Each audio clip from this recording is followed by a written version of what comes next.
আজকে প্রথম মিটিং হিসেবে আমরা ডিসাইড করব আমরা কাদের সাথে আলোচনা করব।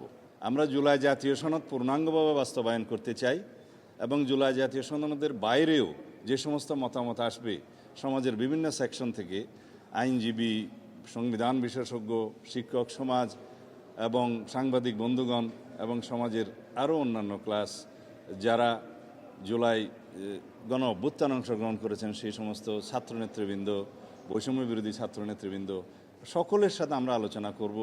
আমরা বিচারপতিদের সাথে আলোচনা করব, আমরা সুপ্রিম কোর্ট আইনজীবীদের সাথে আলোচনা করব। এইভাবে আমরা সমাজের সকল সেকশনের সাথে আলোচনা করে তাদের মতামত নিয়ে জুলাই জাতীয় সনদ বাস্তবায়ন করব এবং জুলাই জাতীয় সনদের বাইরেও সমাজের যে সমস্ত প্রত্যাশা আছে থাকবে সেই সমস্ত বিষয়গুলো অ্যাড্রেস করব। এইভাবে আমরা সংবিধানের প্রস্তাবনা থেকে শুরু করে তফসিল পর্যন্ত সর্বত্র যা যা সংশোধনের প্রয়োজন সেই সমস্ত সংশোধনীগুলো আমরা ধারণ করে সেভাবে আমরা রিপোর্ট প্রণয়ন করব। তারপরে বিল যখন আসবে, সংবিধান সংশোধনী বিল, পার্লামেন্টে আলোচনা করে আমরা সমঝোতার ভিত্তিতে সেই সংশোধনীটা গ্রহণ করতে চাই। যে সংশোধনী জনপ্রত্যাশা পূরণ করবে, বাংলাদেশের এই নবযাত্রা এবং রাষ্ট্র কাঠামোর যে আমরা বিবর্তনমূলক কার্যে যাচ্ছি এবং রাষ্ট্র কাঠামোর যে গণতান্ত্রিক সংস্কার আমরা করতে চাই, সেগুলো সবগুলো আমরা এখানে অ্যাড্রেস করব, ধারণ করব, যেটা আমাদের প্রতিশ্রুতি ছিল, আছে। এই পর্যায়ে আমরা বলেছি কাদের সাথে আমরা আলোচনা করব এবং দিন তারিখগুলো এবং তাদের তালিকা নির্ধারণ করে আমরা আলোচনা করব। বিরোধী দলের পক্ষ থেকে যে 5টি নাম দেওয়ার কথা ছিল সেই নামগুলো আমরা এখনও পাইনি। আমি আশা করি তারা হয়তো অনুধাবন করবেন, এক পর্যায়ে তারা হয়তো তাদের নাম দিবেন এবং তাদের সাথেও আমরা আলোচনা করব। এছাড়াও নাম যদি নাও দেয়, আমরা সকল বিরোধী দলীয় যারা দল আছেন, সদস্য আছেন, তাদের সকলের পরামর্শ আমরা গ্রহণ করব।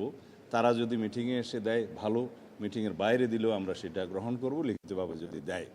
তো এইভাবে আমরা একটা গ্রহণযোগ্য সংশোধনী আনতে চাই এবং জনপ্রত্যাশা সব কিছু আমরা ধারণ করতে চাই। সবার সাথে আলাপ আলোচনা করে আমরা সেই রিপোর্টটা প্রণয়ন করতে চাই।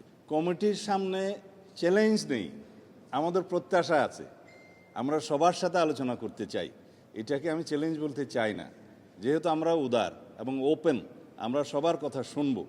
এত বড় একটা ছাত্রগণ অভ্যুত্থান সংগঠিত হলো, জাতির প্রত্যাশা অনেক, শহীদের আকাঙ্ক্ষা ছিল, সেই প্রত্যাশা এবং আকাঙ্ক্ষা অনুযায়ী আমাদেরকে এই বাংলাদেশ বিনির্মাণ করতে হবে, গণতান্ত্রিক ধারাকে শক্তিশালী করতে হবে এবং এই শক্তিশালী গণতান্ত্রিক ব্যবস্থাকে যদি আমরা ধারণ করতে চাই, সংবিধানই প্রথম আমাদেরকে সব কিছু কন্টেইন করতে হবে, ধারণ করতে হবে। এটা আমাদের কামনা করি আমরা এবং জাতি আমাদের কাছে সে প্রত্যাশা রাখি।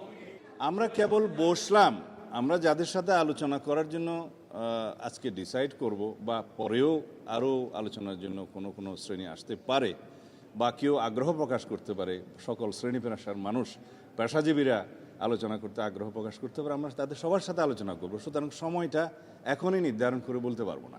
48টার মধ্যে অনেক কিছু আছে আমরা এগ্রিড হয়েছি রাজনৈতিক সমঝোতার দলিল হিসাবে জুলাই জাতীয় সনদে, সেগুলো তো আমরা নেবই।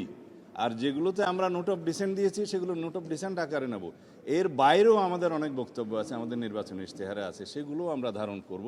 যেগুলো জুলাই জাতীয় সনদে প্রতিফলিত হয়নি, আলোচিত হয়েছিল, হয়তো প্রতিফলিত হয়নি, সেগুলো আমরা আলোচনা করেই নেব। ধন্যবাদ।